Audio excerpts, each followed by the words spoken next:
Buenas tardes, estamos aquí en nuestras cápsulas informativas de Integra Innova.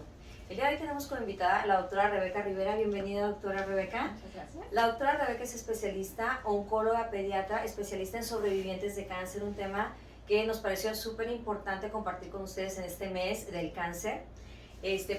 Como primera pregunta para la doctora, y son preguntas de nuestros pacientes, ¿quieren saber qué es el cáncer, doctora? ¿Qué nos puedes compartir acerca de esta difícil enfermedad en la que creemos todos que sabemos mucho y la realidad es que no sabemos nada?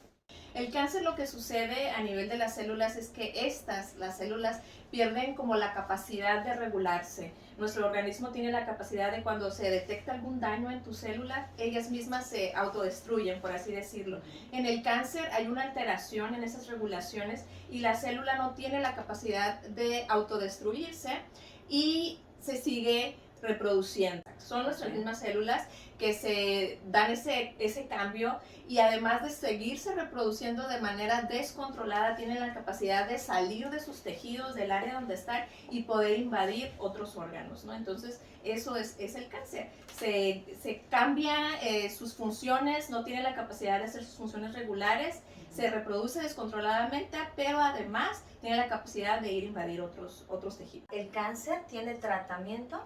¿Hay un tratamiento oportuno? ¿Hay un momento para decir, bueno, es adecuado que esté viendo datos de alarma? O sea, lo primero es saber, ¿tiene tratamiento? Afortunadamente sí, hay varias modalidades de tratamiento: la cirugía, la quimioterapia, la radioterapia, la inmunoterapia, ¿no? Que son tratamientos más modernos. Sí se puede curar el cáncer. Obviamente, entre más temprano se detecte, pues las posibilidades de curación es mayor. También depende de muchos factores, ¿no? La edad del paciente, el sexo del paciente, el tipo de cáncer, qué tan avanzado está, pero en general, actualmente sí es una enfermedad que se puede llegar a curar. Pues maravillosas noticias para muchos de nuestros pacientes, porque piensan lastimosamente que ya tienen un cáncer y es mejor no hacer nada o dejarse morir. Piensan que las terapias son muy fuertes y que no van a sobrevivir a ellas. Yo creo que es muy importante saber varias cosas. Otras de nuestras preguntas que tienen es, ¿la quimioterapia afecta a largo plazo la fertilidad de las personas? Podemos decir que sí, ciertas quimioterapias, no todas. Eso es importante aclararlo, porque son la minoría. Ok, Entonces eso es importante, también. Ajá. Y también, obviamente, la radioterapia, aunque la pregunta fue directamente por quimioterapia. Ajá, la quimioterapia. La radioterapia, que se da en pacientes jóvenes o niños y que puede afectar los genitales, o sea, hablando específicamente de los ovarios y los testículos, sí puede llegar a afectar la fertilidad. Ok, muy importante. Y pues, bueno, aquí también, con respecto a lo que decías, hay que evaluar cada caso individualmente, la dosis acumulada, el tipo de quimioterapia o de radioterapia al que estuvieron expuestos. Y para esto, qué mejor que hacer una consulta con un especialista en sobrevida de cáncer, en sobrevivientes de cáncer. Y este es el caso de tu especialidad. Tengo entendido que no hay muchos especialistas, Rebeca, que se dediquen a este tema en México actualmente. Fíjate que desgraciadamente no. De hecho, a mí, cuando me nació ese interés por estudiar a los sobrevivientes, fue ya ejerciendo como oncóloga pediatra. De hecho, yo en mi entrenamiento como oncóloga pediatra, que pues son 5 años de entrenamiento intensivo, realmente no era algo que abordamos durante mi entrenamiento. Pero entonces, ya cuando yo empiezo a ejercer mi práctica, me doy cuenta que qué está pasando con mis pacientes que ya están sobreviviendo, ¿no? Empiezo a ver que hay ciertas cosas que tengo que ver, que tengo que aprender, cómo tratarlos, qué hacer. Entonces busco cómo me puedo capacitar, ¿no? Y desgraciadamente en nuestro país no hay una especialidad de sobrevivientes de cáncer. Entonces tuve que ir al extranjero, me fui a Canadá por un año a hacer esta alta especialidad que Claro, como le llaman acá, en sobrevivientes de cáncer. Y pues allá tuve la oportunidad de formarme en un hospital infantil, pero también en un hospital de adultos, ¿no? Para ver a los sobrevivientes en todas sus edades, ¿no? Podía ver pacientes sobrevivientes desde 7, 8 años, me tocó ver pacientes hasta de 60 años, ¿no? Sobrevivientes de cáncer. Entonces, pues como inicialmente de tu pregunta, no hay muchos especialistas. No hay muchos especialistas, no hay mucha información en la que los pacientes se puedan apoyar para decidir o para saber que existe este tipo de ayudas médicas serias en donde se pueden apoyar y resolver todos sus temores, todas sus dudas después de una tan difícil enfermedad que lleva toda la familia, ¿no? Y como tú dices, bueno, tú en el mundo de los chiquitines, pero ahorita ya ayudando también a adultos, pues te das cuenta que tanto los chiquitines como los papás de los chiquitines tienen dudas, pero esos chiquitines llegan a ser adultos que siguen teniendo dudas y ese fantasma del cáncer que tuvieron en la infancia, que se lo llevan toda la vida, y toda la vida van teniendo dudas de esto. Y de ahí viene nuestra siguiente pregunta. ¿El cáncer lo voy a heredar a mis hijos? Afortunadamente, el cáncer familiar es mínimo, representa menos del 5% de los casos. Gracias a Dios. Gracias Eso es algo que tampoco la gente sabe. Exacto. Porque hay muchas personas que por familia dicen, todos han tenido cáncer, yo ya no quiero tener familia, porque todos vamos a tener cáncer al final, ¿no? Sí, que varios miembros de la familia tengan cáncer no necesariamente quiere decir que sea un cáncer familiar o un cáncer hereditario, eso es importante de aclararlo, ¿no? Hay ciertas familias que traen un poquito más de predisposición y luego si de por sí entre la familia tenemos malos hábitos de salud, pues va a predisponer a lo mismo, ¿no? Entonces por eso de repente hay ciertos familiares que tienen el cáncer, pero no necesariamente porque sea familiar o hereditario, sino a lo mejor traen cierta predisposición y aparte no tienen los hábitos alimenticios, saludables, adecuados y puede presentarse el cáncer en varios miembros de la familia. Pero ¿lo voy a heredar? Pues la verdad es que la mayoría no lo hereda. Te digo, es la minoría, menos del 5%. Para saber exactamente, tendríamos que hacer exámenes genéticos. ¿No? Hay estudios que ahorita nos pueden apoyar a aclarar esos temores, ¿no? Ajá. Pero digo, en general, la posibilidad de que uno lo herede es la minoría, es mínimo, ¿no? Las quimioterapias pueden llegar a afectar a largo plazo la memoria, afectan las neuronas. Fíjate que también es dependiendo, ¿no?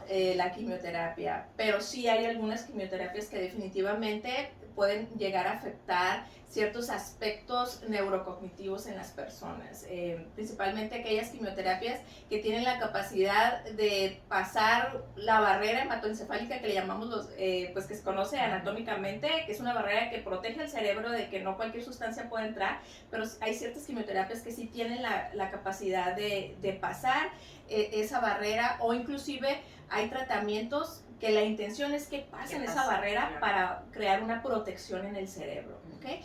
Entonces, esas ciertas quimioterapias sí pueden afectar de diferentes maneras, ¿no? Les pueden alterar su memoria a corto, mediano, largo plazo, les pueden afectar, por ejemplo, la capacidad de recordar ciertos nombres, la capacidad de hacer ciertas habilidades matemáticas, también les puede afectar la capacidad de hacer como procesos muy complejos, la concentración se les afecta también, entonces sí puede llegar a afectar ciertas quimioterapias, ¿no? Y finalmente, después de haberse sometido a esas quimioterapias que sí tengan efecto a nivel neuronal o neurológico, ¿pueden hacer rehabilitación y recobrar algo de algunas funciones? Sí, definitivamente. Lo primero que se tiene que hacer es de que tengan una evaluación por un neuropsicólogo. Yo normalmente estos pacientes que tienen ciertos datos, ciertos síntomas de que se les ha afectado ciertas habilidades neurocognitivas,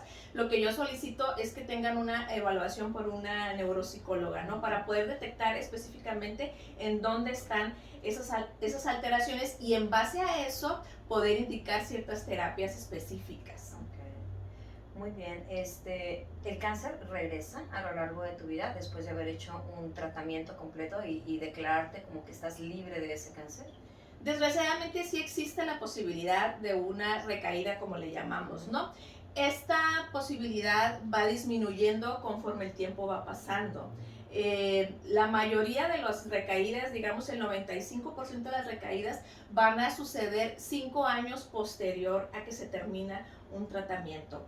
Por eso es común de que en muchos casos los pacientes después de que terminan tratamiento se vigilan por 5 años y en ocasiones se dan de alta posterior a los 5 años porque ya la posibilidad de que lleguen a recaer es muy baja. Desgraciadamente no podemos decir se borra la posibilidad, ¿no? O la posibilidad es 0, pero es mínima la posibilidad. Entonces, conforme va pasando el tiempo, las posibilidades de recaer van disminuyendo y prácticamente después de los 5 años las posibilidades son menores del 5%, es muy baja. Bueno, que también es una excelente noticia, Claro. porque a veces terminan sus terapias y dicen voy a seguir 5 años más y quién sabe cuánto. O sea, sí tiene un finito, ¿no? Sí tiene una expectativa de te voy a seguir 5 años y después de 5 años pues ya vamos a estar a la espera de que tengas algún síntoma y si no es así, pues no vas a ser esclavo. Sí, precisamente después de los 5 años es donde entramos los especialistas en sobrevivientes de cáncer, ¿no?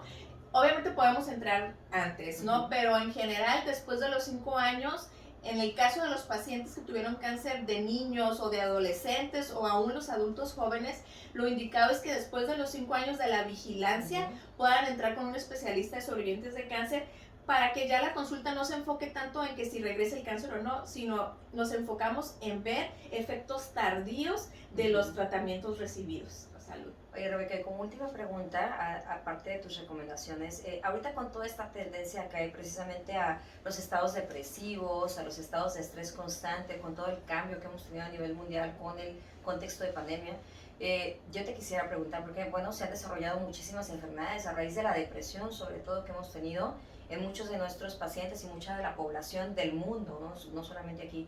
¿Qué influencia tiene este estado depresivo en el desarrollo de células cancerosas? Pues mira, como médicos sabemos que el estado depresivo llega a alterar nuestro sistema inmunitario, definitivamente, ¿no? Y cuando se altera el sistema inmunitario, pues todo puede suceder, ¿no? Entonces, definitivamente sí hay una relación, ¿no? Entre estos estados de depresión, de estrés. De estrés y el cáncer y muchas otras enfermedades, ¿no? Entonces, definitivamente, como tú dices, la salud mental, pues sí es un punto muy importante, ¿no? Que tenemos que estar alertas todos, ¿no? En cualquier etapa de nuestra vida, ¿no? Y abordando ahorita que estamos hablando de la salud mental, también es importante en los sobrevivientes de cáncer abarcar esta área, porque es común que presenten también problemas de salud mental derivado a los tratamientos, al solo hecho de haber sido diagnosticados con cáncer, ¿no? Y que te cambia todo, ¿no? Y no solo al paciente, sino a la familia, ¿no? A sus seres queridos. Entonces sí es común ver hasta en una tercera parte de nuestros pacientes sobrevivientes algún tipo de alteraciones en la salud mental, principalmente, como tú mencionabas, depresión, ansiedad y estrés postraumático. Entonces, qué importante. Hay que trabajar con ellos esa parte, ¿no? Que sepan también que las emociones y cómo las están tomando y cómo las están manejando van a influir en que recaiga o no recaiga su cáncer, que eso puede marcar una diferencia, ¿no? Tener más posibilidades de éxito. Así es, totalmente, ¿no? Entonces a veces los pacientes se sienten de alguna manera y no saben y no entienden qué está sucediendo, ¿no? Y que hay una razón, ¿no? O una raíz, ¿no? De su problema. Entonces que nosotros podamos orientarlos y encaminar su tratamiento para salir de estos problemas, pues es increíble. Oye, y por último, ¿nos pudieras hacer una invitación aquí a la cámara a todos esos pacientes que tú sabes, pues que ya están en su sobrevida y que no han tenido una atención, darles la invitación de por qué podrían buscar una atención en sobrevida de cáncer, cuando en muchas de las ocasiones ellos ya no quieren saber nada del médico, ¿no? Sí, correcto. Platícanos. Claro que sí. Pues la invitación es a todos los pacientes que han padecido cáncer en algún momento de su vida y que tienen ya más de 3 o 5 años que terminaron su tratamiento, a que reciban una evaluación por un especialista en sobrevivientes de cáncer para ver qué efectos pueden tener a largo plazo en su salud derivado de los tratamientos recibidos. Entonces es importante que los conozcan o los riesgos que tienen a futuro de tal vez de desarrollar una enfermedad o algún problema de salud derivado del tratamiento que recibió para curar su cáncer. Entonces estoy a sus órdenes para poder orientarlos y para poder ayudarlos en este camino. Claro, actualmente la doctora se encuentra en New City, en la ciudad de Tijuana. Van a encontrar nuestros datos abajo en los comentarios donde la pueden localizar, sus datos de contacto, y también si a alguien le interesa, pues nos manda un inbox y lo ponemos directamente en contacto con la doctora. Creo que son temas importantísimos de abordar. Muchas gracias por haber accedido a venir a la entrevista.